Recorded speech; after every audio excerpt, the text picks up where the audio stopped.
A decade after Night of the Living Dead, Romero returned with Dawn of the Dead, working this time with Dario Argento, alongside a budget 10 times that of the original, colour film, and, well, a job lot of grey paint, apparently.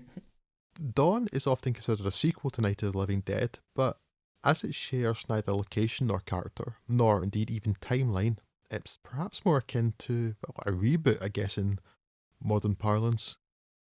Again, it is the early days of a mysterious outbreak of the dead coming back to life-itis, with the action beginning in a TV station where the causes of the epidemic are debated on screen, and accuracy of information is sacrificed in order to maintain the viewing figures. Not that George A. Romero is making any social commentary there at all. Nope. Again, some of Dawn of the Dead I can buy actually because but it's not subtext. It's just text. It's very on the nose, the things that are in here that I'll buy. 2 employees of the TV station escape from the city in a helicopter, alongside 2 police SWAT officers, and they eventually hole up in an abandoned shopping mall, handily full of everything one would need to survive a zombie apocalypse. There is a loss in the group early on, but after that, things poodle along relatively well for a while. Until the Nazis turn up and ruin everything, which is what Nazis do. This film also popularised Herbert Chappell's instrumental piece, The Gonk, for which I both love and hate the film, this being one of the most brain-sticky tunes I have ever come across. Yeah, so, again, this one's less Siege-like, although there are elements of that. But it has in common what most zombies have, is that zombies are never really the enemy, other humans are the enemy. And, if you don't get along with other humans, you're just going to end up dying anyway. But for the most part, this film was about people with really, really dodgy makeup and really, really good people being eaten effects. Yeah.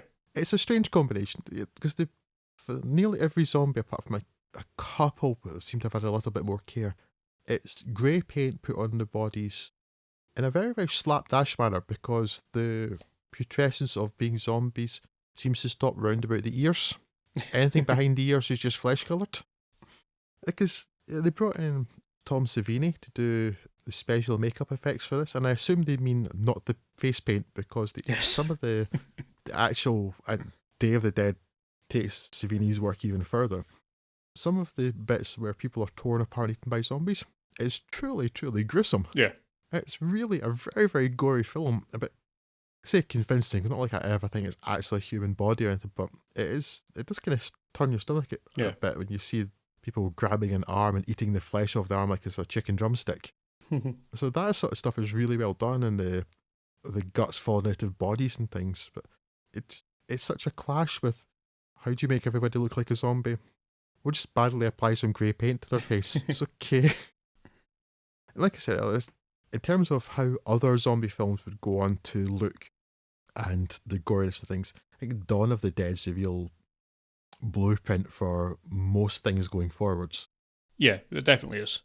For good or worse. Probably for worse, because so many of them just focus on the gore and eschew anything else. But Dawn of the Dead, I ran a poll on Twitter asking what the favourite of these 3 Romero films. I'm assuming no one is going to be insane enough to think that Romero's later work is actually and matching up to these 3 that we're talking about at all. And Dawn of the Dead was by an overwhelming majority everyone's favourite. And if you'd asked me that at some point, I probably wouldn't have agreed with it, but I can at least see where that is coming from, because it's probably the most memorable and it has the most fun moments in it. But what I was struck with when I watched this again for maybe the 3rd or 4th time is that it's an awful film. I mean, none of it is really strung together and that makes any sort of sense. I mean, there's a story of these guys escaping, then there's like half an hour of just tooling about in a mini mall, and then raiders appear who the guys, I think Peter says, they're dedicated, these are hardened professional raiders, they're organised, yada yada yada, we should be scared. Yeah, he calls them a professional army. Yeah. Then they come in, and what are they doing? They're running about hootering and hollering like idiots. And I thought, oh well, they're going to raid it for like the ammunition and the food supplies and all these kind of things you'd need to have this like a professional army going. One of them's stealing a bloody mannequin. What are you going to use a mannequin for in a survival situation? I don't think it's a priority. One of them tries to steal a television. And then just breaks it. One of them He's about to start using one of those blood pressure machines. Then he gets distracted by something, goes off. Then he returns to it later when all hell's breaking loose and the zombies are chasing him about. And then he walks past it and goes, oh, and then goes back and straps himself in the blood pressure machine and then is eaten by zombies. Yes. What is the deal with that? He straps himself into that while there were zombies around him. What is... It's not even like he was just distracted. There were zombies next to him when he does it. It's just stupid. It's a stupid film. Now, it's got lots of things that are fun towards the end of it, and that's why I think people do it. I mean, people running around custard pieing zombies in the face is quite funny. It's funny, but it makes it a bloody stupid film. And look, I still enjoy watching it because it's quite entertainingly daft, especially by the time it gets to that point. But at that point, it's gone completely off the rails, and I don't really understand what the thread that holds all of this together. It's why I don't understand people say, oh, it's a satire about consumerism. It's like, no, it's set in a mall. That is the limit of your satire here. Right? It is entirely situational, and it seems like the film was basically just improvised around the opportunity to film something in a mall. That's not quite how it is produced, but that's how it feels like when I watch it these days. Look, I can still watch it and have a lot of fun with it, but I think it's just objectively the worst film that he's done of these three. It may be the most fun, but yeah, it's bonkers, and I don't like it. Yeah. I don't know. It's certainly not his best, but for me, it's my favourite because I just find it entertaining. Hmm.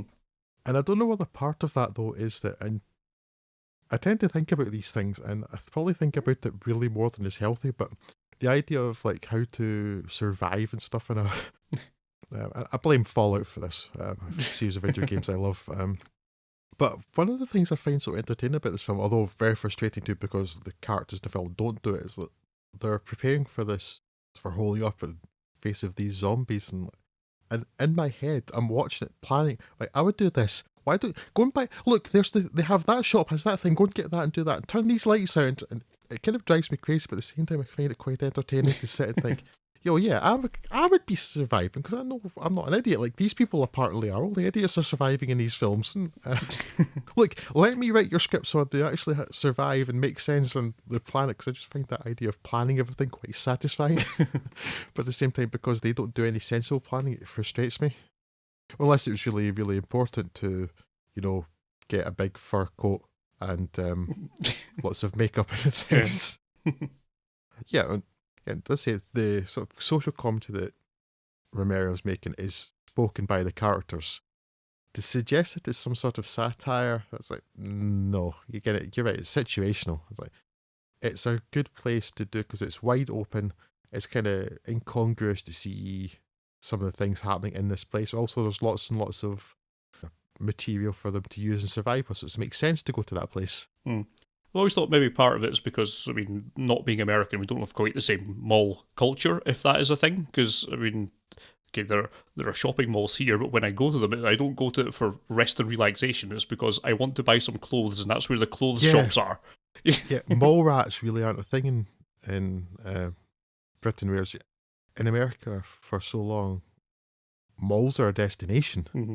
It's a place to go. And, really? Yeah, like you, Scott, I'd be there for a specific purpose, which is to get a thing that I need to get. Yes. And then I'd quite like to not be there anymore. They're not any fun. They're not bad places to be, but they're not really any fun either. It occupies the same mental space for me as Tesco's. It's not somewhere I'm going for fun. It's somewhere I'm going because I need some eggs.